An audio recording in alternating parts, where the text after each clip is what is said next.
Thank you. Sorry to cut short the bun break. So I'm Nick Diakopoulos. It's always a pleasure to be back and visiting in Bergen. Today I'm going to tell you a little bit about some things I've been thinking about related to transparency and the ethics of artificial intelligence. So I kind of want to start off here with an example. So in 2015, undercover police officers in Jacksonville, Florida, took a photo of a man selling cocaine in the street. Not this man. This is just a stock photo. Sorry, guy. But this is a story that was written up in Slate. But based on that photo, detectives couldn't identify the identity of the man based on the photo, at which time they turned to a system called Faces, aptly named, which can match a photo against a database of 33 million driver's license photos and also photos from other law enforcement activities. So that software was able to name a man, Willie Allen Lynch, as well as 4 other suspects. After further investigation, the detectives on the case arrested Lynch for the crime that they had witnessed. But here's the thing. The state of Florida, won't disclose how their system actually matches faces. Willie had 1 star next to his name in the system. Other suspects didn't have a star next to their name. But what does that really mean in the system? What does this having a star next to your name mean, technically? And why can't the state share the other matches that popped up in the case? So the American Civil Liberties Union, the ACLU, has actually filed a complaint against the state and their failure to disclose this information, which they believe violates the US Constitution. Now, according to one report, the system is used for more than 8,000 facial recognition searches per month. But that's never been audited, so we don't actually know, how often it's actually used and whether it's being potentially misused. And given that we know that facial recognition systems have also been shown to perform less accurately for people of color, I think it's particularly sort of concerning that this technology hasn't been audited. Or we could talk about this example, another example of a facial recognition system that's being rolled out in the US right now. By government mandate, the US is going to begin using facial recognition algorithms to identify 100% of international passengers by the year 2021. So come to the US for vacation. It'll be great. We'll get a photo of you too.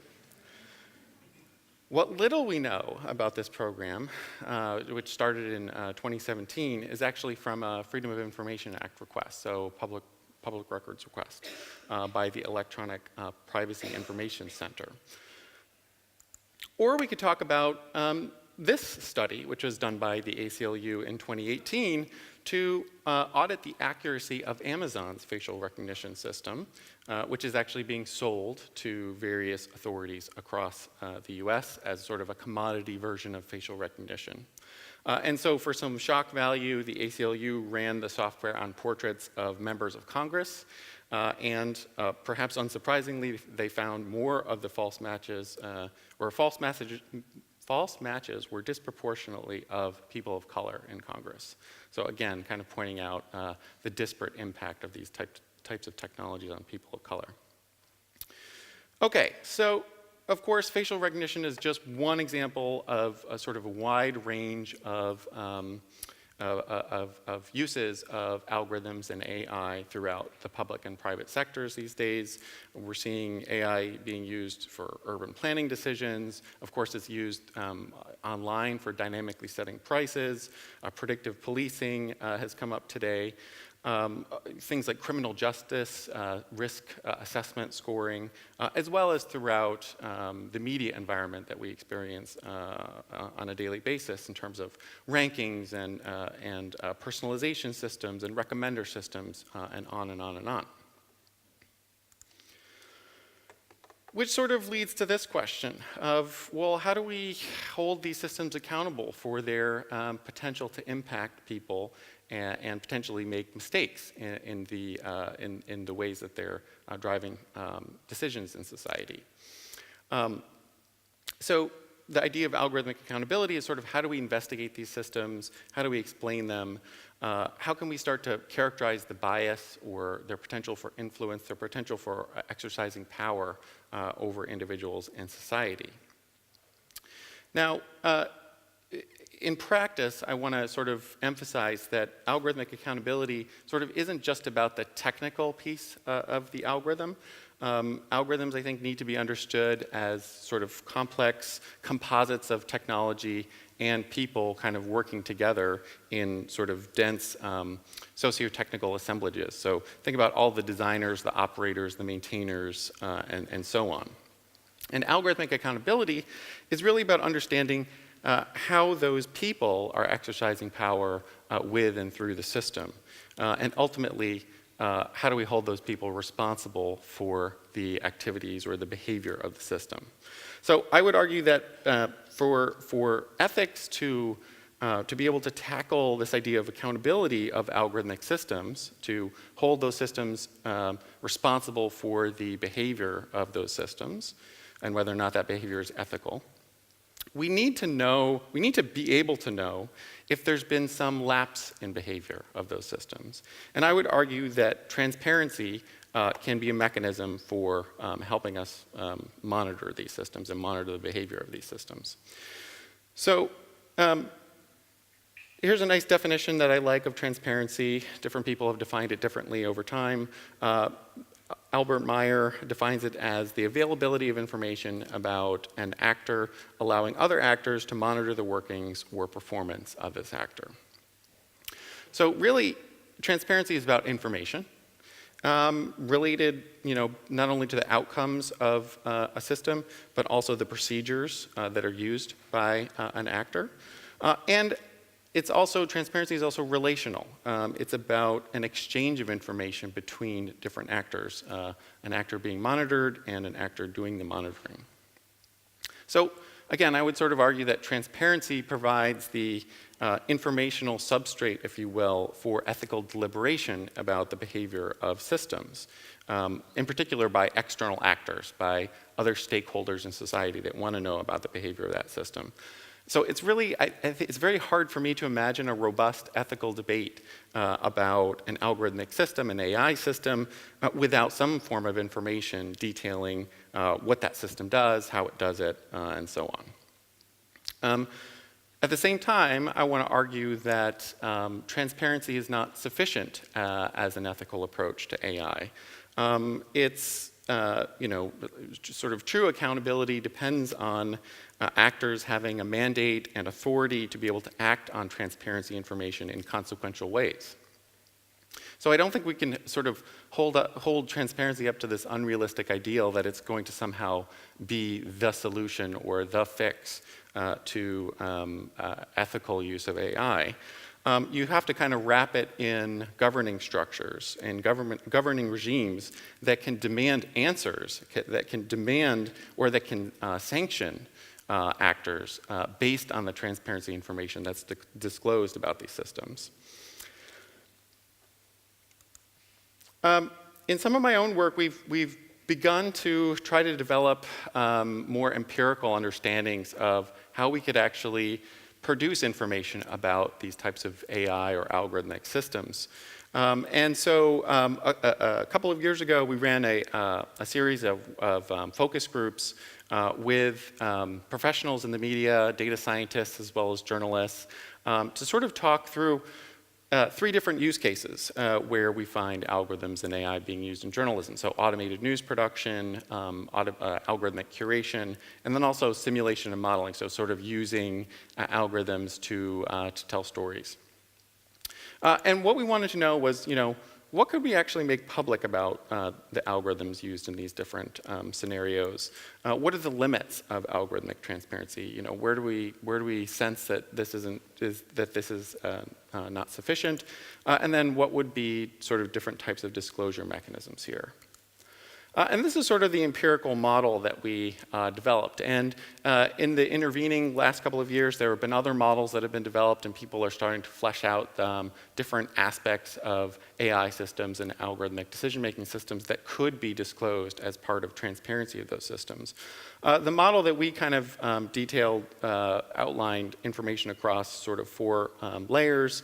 I'm not going to go into a bunch of detail on this due to time constraints today, but just very quickly, things like the data. What's the data that was used to train the system? What's the original source, the provenance of that data? How did they sample it? How did they define the different variables in the data? These are all very important questions which can impact the performance of the system. The model itself, what was the modeling process? What kind of software was used? What type of statistical model was used in the system? And then the inferences. So if we're talking about classifications or scores, predicted scores, things like that, maybe we want to benchmark these things. Are the inferences from the system fair across different categories, for instance? We could compare against standard data sets in order to benchmark them against those things. And then at the interface level, even just something as simple as like disclosing that there is an algorithm in operation, I think can be an important aspect to talk about here. And it's sort of wrapped around all of these layers is this idea of human involvement. Again, going back to these systems being socio-technical, we really need to talk about what are the different sort of ways in which people influence these different layers of the system. Of course, there are a variety of kind of problems that come up with transparency, countervailing forces. In terms of our focus groups, there were a variety of business concerns that were brought up. Things like, well, it costs a lot of money to produce transparency information. Someone has to prepare the data, someone has to document it, someone has to run those benchmarking tests, and so on. So we have to start thinking about, well, there are going to be some costs associated with being more transparent about these systems. To what extent and in what situations are we willing to bear those costs? Or do we expect industry to bear those costs? Or do we expect government to bear those costs? Of course, there could be privacy issues that come up, right? We can't necessarily always disclose all of the aspects of data related to a system. We have to consider whether or not there might be privacy interests at stake there. There can be legal concerns over disclosing information about how accurate or inaccurate your system is. If your system is only 85% accurate in a sort of a law enforcement facial recognition context, to what extent do you want that out there that someone can then challenge the authority of that system? So from the perspective of the algorithm creator, they may not want to disclose that. Things like trade secrets and competitive advantage. So this is an issue both for private use of AI systems as well as public use of AI that's been sort of bought from the private sector. People have spent a lot of time and energy and effort developing these systems. They may want to protect their intellectual property of these systems. And then finally is the issue of gaming and manipulation. So the idea is that, well, if we tell people everything about how the system works, someone's just going to come along and upset the balance of that system, or they'll manipulate. So to go back to the facial recognition system, if I tell you how accurate my system is on people who wear sunglasses and it's 10% less effective, then everyone starts walking around with sunglasses to try to manipulate the system's ability to recognize them. Now, is that necessarily a bad thing? I don't know. But it's something to sort of illustrate this idea of the potential for manipulation of these systems. Another issue that comes up is this idea of making transparency information usable. So thinking about who are the end users or the recipients or the stakeholders of transparency information. Remember, back to the definition of transparency, it's about information and it's about a relationship between actors. You have to think about how do we make this usable? How do we make this information disclosure human-centered so that people can understand it, access it, and incorporate that information in the right ways into the types of decisions that they want to make? It's not the case that we should expect everyone to make use of all transparency information in the same way. right? There will be some expert stakeholders who want a high degree of transparency. There will be other types of stakeholders, perhaps end users, who might just want a little glimpse of transparency. They might not need all of the detail. So we need to think about designing different interfaces for different people. There are some other challenges that come up as well. Things like the dynamic nature and the instability of AI systems. So these systems can change at almost any moment, right? They have a version, they have a history over which they're changing. And so we need to think about, how can transparency information adapt so that it's not static? Perhaps we need to think about ways of conveying transparency information through automated means or monitoring dashboards that are updated continually over time. And then finally, just to kind of bring it back to this, one of the points I started to make earlier, this idea of these AI systems, these algorithmic decision-making systems are very much socio-technical systems. So we've got highly intertwined assemblages of algorithms and people that are working in concert to reach some outcome. There can be feedback loops, right? So if you think about something like search engine autocomplete, where you're typing something in and Google is completing your query for you, Google is constantly learning from what you're typing in and what you're selecting based on what they suggested to you. So these feedback loops are creating another dimension of human agency or human influence into the system. That data is a reflection back into the system. So we sort of need to understand all of the different human inputs and how they impact the behavior of the system. And then finally, I would say that when you have these very complex systems, responsibility can sometimes get very diffused. It can be more difficult to pick out, who is the responsible agent or the responsible party when it comes to understanding some failure or some violation of expected behavior of the system. There are a variety of open questions. I'm not going to go into detail on these since I know we're short on time, but I think some interesting things to think about. User modeling, so again, getting back to the human-centeredness of transparency. How can we understand what people need to know about these systems and running user studies to know if we're meeting those needs? Things like threat modeling, so thinking through how could this transparency information be gained? How could it be manipulated? Who would stand to lose or gain if it were manipulated?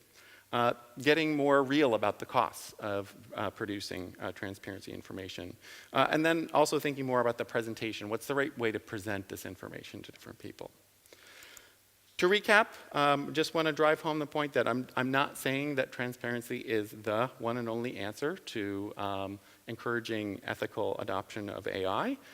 Transparency is also not binary, so it's not that the system is not transparent or it's fully transparent. There's a wide variety of spectrum of transparency that can occur for different people in different contexts, and so it has to be considered in a context-specific way.